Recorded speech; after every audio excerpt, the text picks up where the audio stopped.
क्या आप जानते हैं कि ये कायनात कैसे मार्ज़ वजूद में आई? सन 1927 में एक साइंटिस्ट जॉर्ज मैटर ने एक थ्योरी पेश की, जिसको बिग बैंग थ्योरी के नाम से जाना जाता है और आज तक ये थ्योरी एक्सेप्टेबल है। इस थ्योरी के मुताबिक ये कायनात एक एटम यानी एक इकाई से मार्ज़ वजूद में है। इस एटम के अंदर हीलियम और हाइड्रोजन गैस की फ्यूजन की वजह से एक बहुत बड़ा धमाका हुआ, जिसके नतीजे में ये कायनात के जो मुख्तलिफ सियारे हैं ये मार्ज़ वजूद में है। इन सियारों में हमारी ज़मीन, चाँद और सूरज भी शामिल हैं।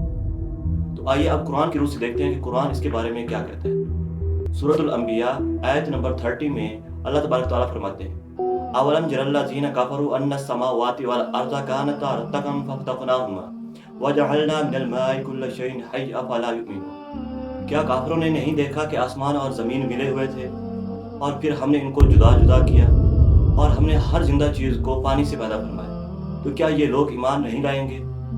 तो कुरान मजीद की इस आयत को अगर हम पढ़ें तो इसमें क्लियर कट लिखा गया है कि ये कायनात कैसे मार्ज़ वजूद में आई थी। और सेम ऐसे ही साइंस भी कहती है कि ये कायनात जो है, ये जो हमारी ज़मीन और ये जो आसमान ये नहीं है कि जो हमें नज़र आता है, आसमान के अंदर ये हमारे तमाम सितारे आ जाते हैं। तो ये सब चीज़ें मिली हुई थी, यानी कि ये एक ताई थी, ये एक एटम था और इसको अल्लाह तबारक तआला ने अपनी फोर्स के थ्रू, जिसको एक धमाके की सूरत में देखा जाता है, उसके सूरत में अल्लाह ताला ने इन तमाम चीज़ों को जुदा जुदा कर दिया।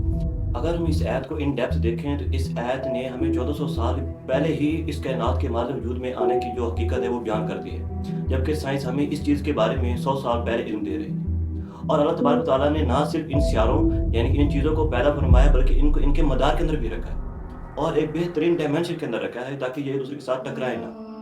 तो सूरह रहमान में अल्लाह तबारक तआला फरमाते हैं कि फबिअय्यि आलाइ रब्बिकुमा तुकज़्ज़िबान, और तुम अपने रब की कौन कौन सी नेमत को झुटलाओगे।